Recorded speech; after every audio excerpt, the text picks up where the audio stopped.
आप कहां से चुनाव लड़ेंगे।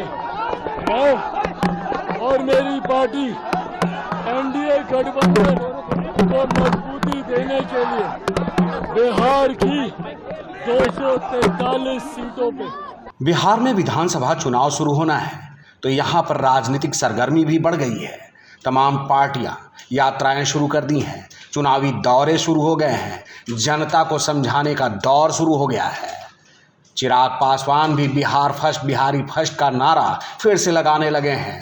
9 संकल्प सम्मेलन कर रहे हैं। क्या संकल्प ले रहे हैं इस बार चिराग पासवान, जरा सुनिए। कि लोक जनशक्ति पार्टी रामविलास और चिराग पासवान, जो लोग पूछते हैं कि आप कहां से चुनाव लड़ेंगे, मैं और मेरी पार्टी एनडीए गठबंधन को मजबूती देने के लिए बिहार की 243 सीटों पे एनडीए के प्रत्याशी को जीत दिलाने के लिए चिराग पासवान हर सीट पर चिराग पासवान बनकर चुनाव लड़ने का काम करेगा। ऐसे में एनडीए की बड़ी जीत की ओर हम लोग अग्रसर हो, ये मेरा लक्ष्य है। आज का कार्यक्रम शाहबाद के इस इलाके में, जहां पे लोग कहते हैं कि हमारा गठबंधन उतना मजबूत नहीं है, ये दर्शाता है ये भीड़ द्योतक है। कुछ दिन पहले विक्रमगंज में प्रधानमंत्री जी की सभा, और अब यहाँ पर ये दर्शाता है कि कितना मजबूत और लोगों का कितना प्यार हमारे गठबंधन, हमारी डबल इंजन की सरकार को मिल रहा है। दरअसल चिराग पासवान अपने दौरे पर भोजपुर गए हुए हैं। भोजपुर में सम्मेलन किया उन्होंने। उनसे मिलने के लिए, उनको देखने के लिए भारी भीड़ इकट्ठा हुई। उन्होंने सबका अभिवादन भी किया। उसके बाद जो बयान दिया आपने सुना। केंद्रीय मंत्री चिराग पासवान ने बिहार विधानसभा चुनाव 2025 पर कहा, मैं एनडीए गठबंधन को मजबूती देने के लिए बिहार की 243 सीटों पर लड़ूंगा, चुनाव लड़ूंगा। उन्होंने कहा, मेरा लक्ष्य है कि हम एनडीए की जीत के लिए अग्रसर रहें। बस यही नहीं रुकते हैं चिराग पासवान। चिराग पासवान अपने बयानों में महागठबंधन पर जमकर हमलावर होते हैं। महागठबंधन में खींचतान की बात कहते हैं। राहुल गांधी पर हमलावर होते हैं। ये भी जरा सुनिए। पहली बात तो राहुल जी का ये अपने में दर्शाता है कि उन्होंने बिहार विधानसभा चुनाव में अपनी हार स्वीकार कर ली।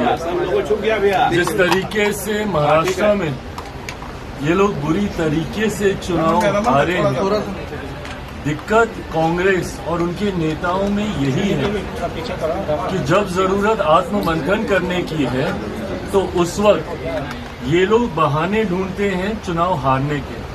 लंबे समय तक बहाना चला था ईवीएम ईवीएम ईवीएम। अब वो बहाना कहीं ना कहीं ठंडा हो गया, तो अब ये फिक्सिंग वाला एक नया बहाना इन्होंने निकाल लिया। और जो लोग चुनाव आयोग पे उंगली उठाते हैं, सवाल करते हैं, और जिनका समर्थन यहाँ के क्षेत्रीय दल करते हैं, क्या वो व्यवस्था सही थी जब एक कलम से चुनाव आयोग की नियुक्ति हो जाती थी? कांग्रेस के जमाने में कैसे चुने जाते थे? एक हस्ताक्षर से चुने जाते थे ना। आज तो फिर भी ये व्यवस्था बना दी है कि जब तक विपक्ष के दल की सहमति, रजामंदी नहीं होगी, एक कमेटी का गठन कर दिया गया जिसमें एलओपी की भी भूमिका है, उसके बाद इनकी नियुक्ति होती है। तो एक ऐसी व्यवस्था पे इनका प्रश्न चिन्ह है जहां पे एक समिति के द्वारा इलेक्शन कमीशन को चुना जा रहा है। पर जब कांग्रेस के जमाने में एक हस्ताक्षर से चुन लिया जाता था, वो व्यवस्था सही थी। हकीकत है कि अगर इनको किसी एक व्यवस्था में नुक्स निकालने हैं, किसी एक संस्था में नुक्स निकालने हैं, तो वो कॉन्स्टिट्यूशन बॉडीज नहीं है, वो इनकी अपनी पार्टी है, कांग्रेस की पार्टी।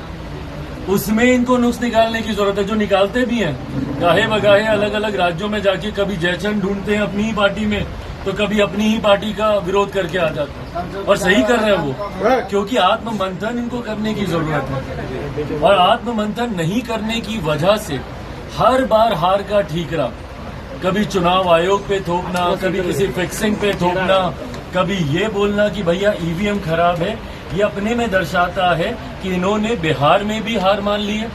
परिणामों के बाद किया हार का ठीकरा पहले से ही किस पे फोड़ा जाए, उसकी भूमिका राहुल जी और इनके तमाम गठबंधन के दल बना रहे हैं। और बिहार के बाद आसाम, बंगाल, तमाम राज्य ये लोग हारने जा रहे हैं। सर, इंडिया अलायंस में सीएम फेस पे भी कांग्रेस ने कहा है, अभी आप शाहबाद के लिए निकल रहे हैं, तो क्या माने कि शाहबाद से ही आप चुनाव लड़ेंगे? क्योंकि काफी ज्यादा बयान भी आ रहे हैं कि चिराग यही सीट से चुनाव लड़ सकते हैं। चलिए, अगर ये प्रश्न आपके लिए इतना ही महत्वपूर्ण है तो मुझे उसी मन से इसका जवाब देने दीजिए। महागठबंधन में दरार दिख रहा है। कांग्रेस ने कहा है कि तेजस्वी उनके कोऑर्डिनेशन के चेहरे हैं, सीएम फेस को लेकर कंफ्यूजन दिख रहा है, तय नहीं हुआ है।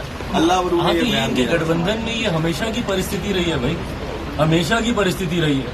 अपने सहयोगी के साथ भी रहेंगे, उनका साथ भी नहीं देंगे। महाराष्ट्र में जिस मैच फिक्सिंग की ये लोग बात कर रहे हैं, क्यों नहीं प्रोजेक्ट कर पाए थे वहां पे उद्धव जी के चेहरे को? वहां पे कांग्रेस और उनके वहां पे जो क्षेत्रीय नेता लोग थे, किस तरीके से उन लोगों ने वहां पे बवाल मचाया था, वही हाल इनका यहाँ पे भी होने वाला है। ये लोग किसी का चेहरा प्रोजेक्ट करेंगे नहीं। महागठबंधन इसी तरीके से दुविधा में जाएगा और जो थोड़ी बहुत कसर भी है, जो कुछ वोट कुछ जगहों पे इनकी जमानत बचने के लिए लोग हासिल कर पाते हैं, वो भी कांग्रेस और इनके गठबंधन के भीतर के विरोधाभास में ही सब समाप्त हो जाएगा। तेज प्रताप को पार्टी से निकाल दिया गया, कैसे देखते हैं? अरे प्रभु, इसमें हमको क्या देखना?